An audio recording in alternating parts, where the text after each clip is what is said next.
going to talk about suffering as our teacher part 2.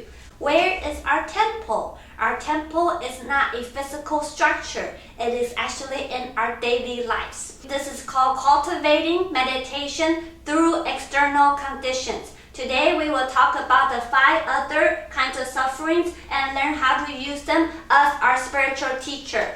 Number 6, when interacting with others, do not seek self-benefits. There will be some friends and family members not always good to you. They might take advantage of you, betray you, or mistreat you. If we understand karma, we will know that we actually done this to them in our prior lifetimes. So gladly pay them back and confess for our sins.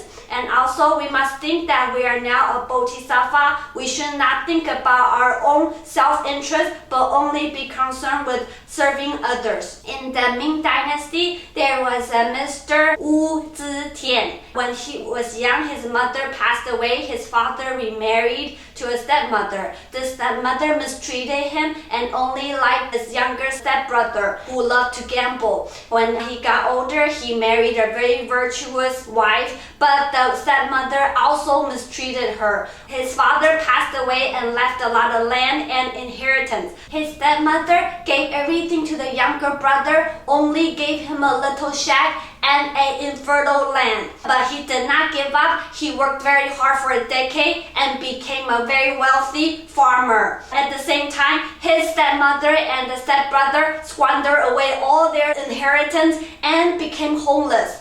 And Mr. Wu and his wife, without any hesitation, took in the stepmom and the stepbrother and helped the stepbrother quit their gambling addiction. The whole family now live happily together. Mr. Wu used kindness to pay back ungratefulness. That's what we mean by use ungrateful friends as resources to build our loving kindness. Number 7, do not expect others to be always respectful and cooperative. People are impermanent. They might one day like you and the other day dislike you. There will be people who are against you, criticize you, and disrespect you. But we should use the opposition as support to build our patience. Master Hua of the city of 10,000 Buddhas, in the summer of 1987, he was having an inter-religious conference. On the first day, there was a group of New Age Christians that were demonstrating outside the temple. Mr. Hua said, "Oh, great, please invite them in."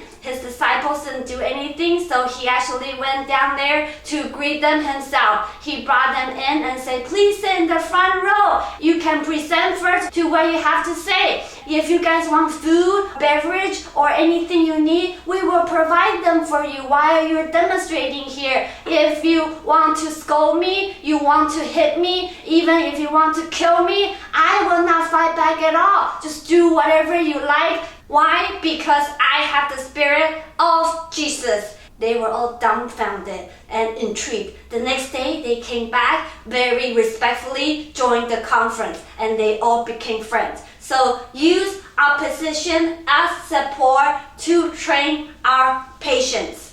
Number 8, do not expect rewards when helping others. Some people donate because they want to be famous or for tax write-off or just for a sense of fulfillment. But all these are impure intentions. Buddha taught us to practice threefold wheel of essential emptiness. With the threefolds are the giver, the receiver, and the gift. We should not be attached to any of these 3 things. When we are giving, we want to be away from all forms that is true giving. Just like those teachers and doctors who volunteer to go to the rural villages of third world country for most of their careers with minimal pay and no recognition, just do it because they care. That is true altruism. That is true giving. So use giving as abandonment. It's like a pair of worn out shoes. You just throw it away.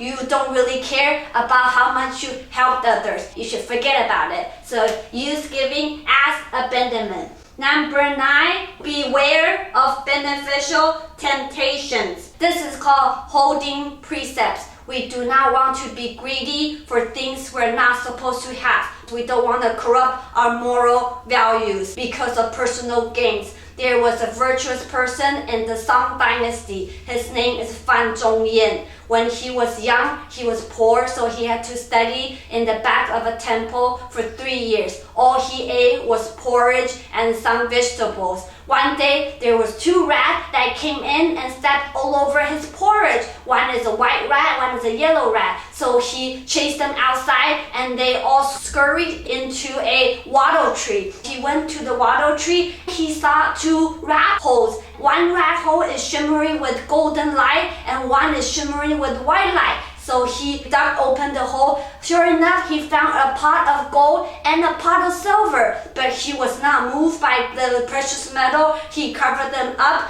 and pretended it never happened. 30 years later, there was a great fire that devastated the temple. So the monk wrote to Fan Zhongyan asking him for help. By now, he's already a prime minister. Fan Zhongyan did not offer any help. He only wrote back a letter. He says, west side of the wattle tree, there is a pot of gold. East side of the wattle tree, there is a pot of silver. Use half of it to rebuild the temple, half of it for all the monks. Mr. Fan Zhongyan, he was not greedy for money because he wanted to hold on to his moral values. That's most important to him. So we want to resist temptations as wealth. Our biggest wealth is when we don't have any greed. We're content with what we have and we hold on to our ethics. Number 10, do not be troubled by false accusations. Of course, if it's about the well-being of the people of your country or the world, you have to speak up. But if it's about yourself, you can choose to use the injustice as practice for our concentration and wisdom.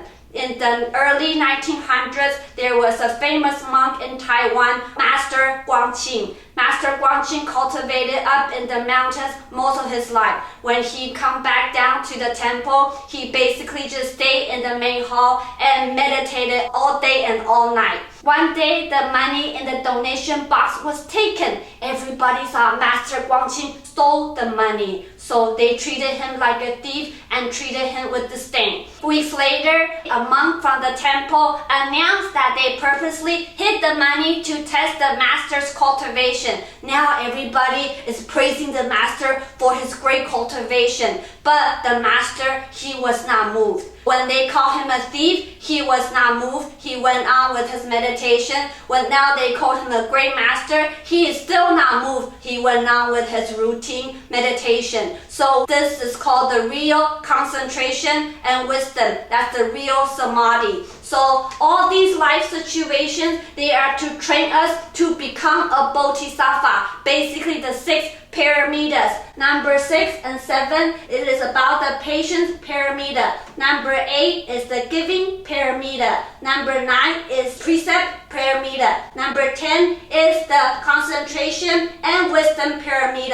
And all of them need the diligence pyramid because we want to be mindful of the situation. So gold must be refined by melting. The cherry blossom must go through the winter of harsh cold. Man must go through trials and tribulations to be successful. All these life situations, which we know they are impermanent and unreal, but we take the opportunity to use them to train us to grow into a bodhisattva, and soon we will reach Buddhahood. So that's the class for today. Thank you for listening. Amitabha.